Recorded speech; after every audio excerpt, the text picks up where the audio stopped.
afternoon. I'm Karlee Schwartzkopf, joined by Olivia Landis, outside the Thomas Mack Center in Las Vegas, Nevada, where the Colorado State Rams clinched their first Mountain West win of the tournament, beating San Jose State 65-60.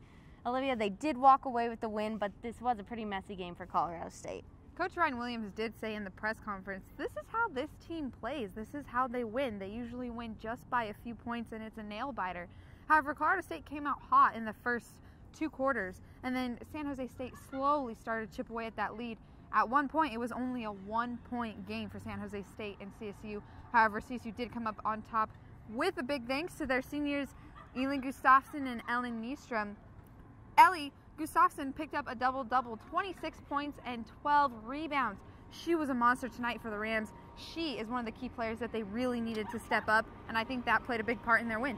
Absolutely. Those senior players did step up tonight. You know, Ellen Nystrom walked away with another double-double, 14 points, 11 rebounds, I believe. She killed it as well. But, you know, Colorado State, you mentioned that, you know, they were up by a lot in the first half. I was kind of sitting there in my seat, and I was like, they got this one in the bag. Yeah. And then towards the end of the game, I was, like, clenching my seat. I was like, oh, my gosh, I have no idea who's going to win this basketball game. And that, you have to give credit to San Jose State. They are a great shooting team. They nearly tripled Colorado State's percentage in threes. Colorado State was at 9%. They were at like 36. They were shooting way better. And Des Ramos, deadly. 19 points, 5 rebounds. I feel as though she was everywhere on the court. Everywhere, making the shots, making the passes. She was a consistent player. Really gave Colorado State a run for their money. Kind of got in their heads a little bit. Yeah, San Jose State did a tremendous job, especially outside the arc.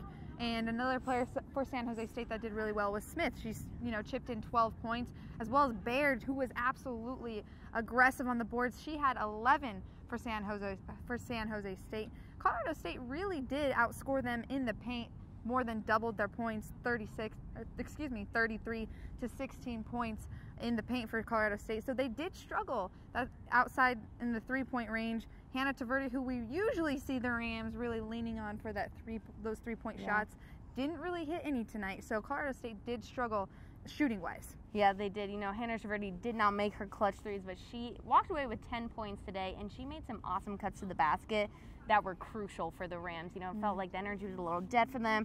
She really kept up the momentum with, you know, a couple back doors, a couple cuts, so she played really well for the Rams. But this game was crazy for them. This was not typical for Colorado State. And, you know, in the press conference, Coach Ryan Williams was talking about this game was what this tournament is in a nutshell. You got to make your clutch free throws. They were down by 1. You're up by 10. It is March, and it is madness, and it is here. And it was a great first game for Colorado State. It really was. And now Colorado State awaits the winner of the New Mexico Lobos versus Boise State, which is actually going on now inside the Thomas and Mack Center.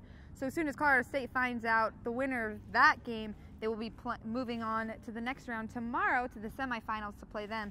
That is all the updates Karlee and I have for you for the women's basketball team today. However, if you check our CTV channel 11 on YouTube, we'll have more updates for you tomorrow. And the men's team comes on Thursday. I'm Olivia Landis. And I'm Karlee Schwartzkopf.